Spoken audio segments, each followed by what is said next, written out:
Hey everybody, Qroo here. If you've been studying Spanish for a while, maybe a long while, and you still struggle to hold a conversation when the moment comes, a conversation in Spanish I'm talking about, you're definitely not alone. A lot of learners hit that wall.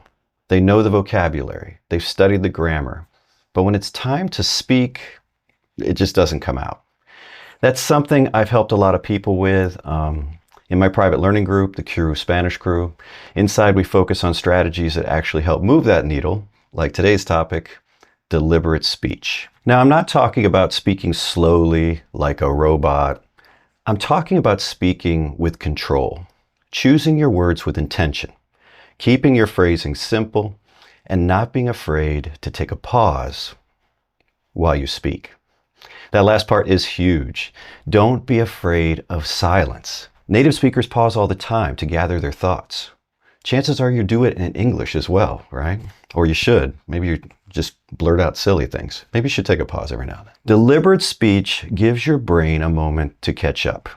It gives you time to come up with that next phrase to pop into your sentence instead of panicking or defaulting to English or just going, So let me give you an example. Imagine someone asks you how your weekend was. Instead of rushing to say everything at once and trying to spit everything out like you're an auctioneer, you slow it down.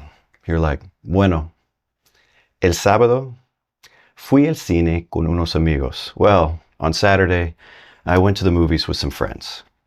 That's deliberate speech. You're breaking your ideas into manageable chunks. It helps keep you in control and makes you sound more natural. And I know some folks watching are like, natural? Paul, have you ever heard Spanish speakers? They're speaking at 100 miles an hour. And yes, many do. But not all, and not all the time.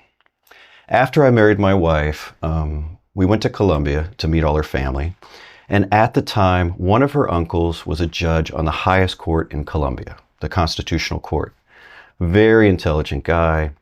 And he always spoke this way. And he still speaks this way. He's living, he's just retired from the court. Now, at first, at the time, I thought he was just doing it so, to help me understand. And then I realized that's just how this guy communicates. He chooses his word very carefully. He takes pauses, and that's just how he communicates. That's when I thought, hey, I could do the same thing. And that's when I adopted this whole deliberate speech thing into my own Spanish. Now, sure, I still speak Spanish really quickly at times, especially when conversations are very simple. I'd be like, hola, ¿cómo estás? ¿Cómo has estado? Cuando tengas tiempo, ¿me ayudas con eso? Hey, how you been? Whatever. When you have time, can you help me with this? Those things just come out like this. But when I want to say something more substantial, I turn to deliberate speech. I'll show you what I mean. Hoy, quiero hablar de la importancia de hablar de manera deliberada. Eso significa elegir cuidadosamente tus palabras, pensar antes de hablar y expresarte con claridad y propósito. En español, esto es especialmente útil porque muchas veces hablar más despacio y con intención mejora tu pronunciación y te da tiempo para construir frases en tu mente en tiempo real.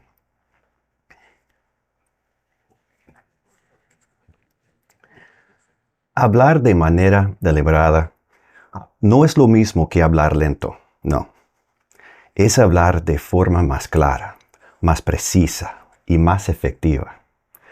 ¿Sabes qué? Como hacen los políticos en sus discursos y las personas importantes que tienen algo importante que decir. O al menos eso creen, ¿verdad? Vas a hablar así. Quieres hablar así. So that's how it works, okay? So here's a few tips to help you master deliberate speech. Number one, do not translate whole sentences in your head. I know you're doing it. We all do. We try to think of everything and then spit it out. That's one of the reasons people tend to talk too fast. Don't do that, okay? You don't do it in English. Don't do it in Spanish.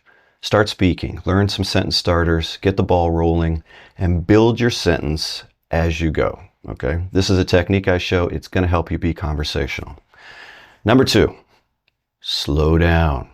Stop trying to sound like a Spanish-speaking auctioneer. All right, that's going to be one of the tough ones. Work on your speed there. Number 3, learn Spanish in set phrases or chunks, like plug-and-play phrases, like Lego pieces. You're going to be, constructing your sentence as you're, getting it out. And learning phrases is going to make that a lot easier. This is how I teach Spanish. If you're learning Spanish watching my videos here on the main channel, or maybe you're in the Qroo Spanish Crew, you're already learning this way. So you've got this one covered, all right? Number 4, practice out loud even when you're alone. This one's really important, and not many people do this. You need to narrate your day. As the day goes on, you're like, talk about what you're doing, Estoy a punto de tomar un cafecito. And if you don't know how to say something, then look it up. And you're going to be filling in your vocabulary as you go. But you got to practice, folks. You got to start practicing your speaking. Number 5, stop aiming for perfection. We all want to speak perfectly. I kick myself every time I make a mistake in Spanish. But those mistakes help me actually get a lot better, and I remember them. They impact me. Well, that's the end of the video. I hope you enjoyed it. If you did, do me a favor and give it a thumbs up. And if you're interested in joining the Qroo Spanish Crew or buying some of this absolutely delicious coffee, you'll find links to both of those things in the description section of the video and pinned to the top of the comments. So I guess that's it. See you next time. Hasta luego.